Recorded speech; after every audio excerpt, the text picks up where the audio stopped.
कभी आपने सोचा है कि यह धरती जो आज थकी हुई दिखाई देती है, कभी बिना रसायन, बिना मशीनों के खुद ही उपज उगाया करती थी।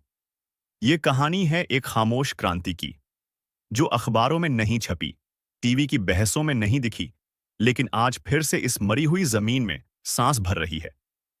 हजारों साल पहले, जब आधुनिक खेती नाम का कोई शब्द नहीं था, तब भारत के आदिवासी समुदाय धरती को मां मानते थे और मां से उतना ही लेते थे जितनी जरूरत हो। उनकी खेती लाभ के लिए नहीं, संतुलन के लिए थी।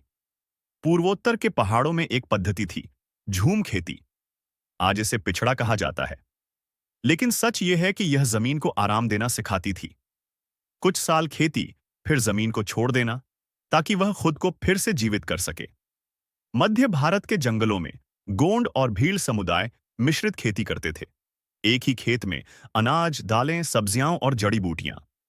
अगर एक फसल नष्ट हो जाए तो बाकी जिंदा रहती थीं। यह था प्रकृति का बीमा।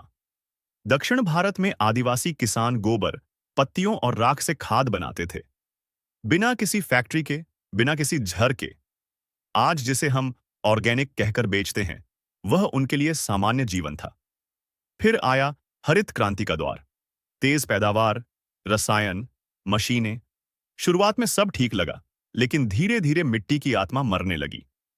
कुएं सूखने लगे, फसलें कमजोर होने लगीं और किसान कर्ज के जाल में फंसने लगे। लेकिन कहानी यहीं खत्म नहीं होती। आज उसी भूली बिसरी आदिवासी खेती की ओर दुनिया फिर से लौट रही है। छत्तीसगढ़, ओडिशा और महाराष्ट्र में कुछ किसान फिर से बीज बचा रहे हैं। स्थानीय बीज, जो सूखे और बाढ़ दोनों को झेल सकते हैं। राजस्थान के कुछ इलाकों में पुरानी जल संरक्षण तकनीकें फिर से अपनाई जा रही हैं, जैसे खड़ीन और नाड़ी।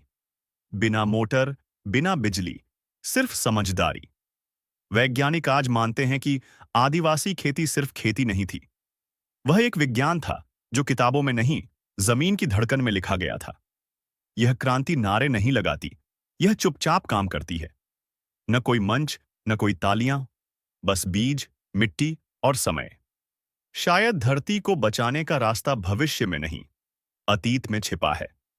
और शायद सबसे बड़ी क्रांति वही होती है जो शोर नहीं करती।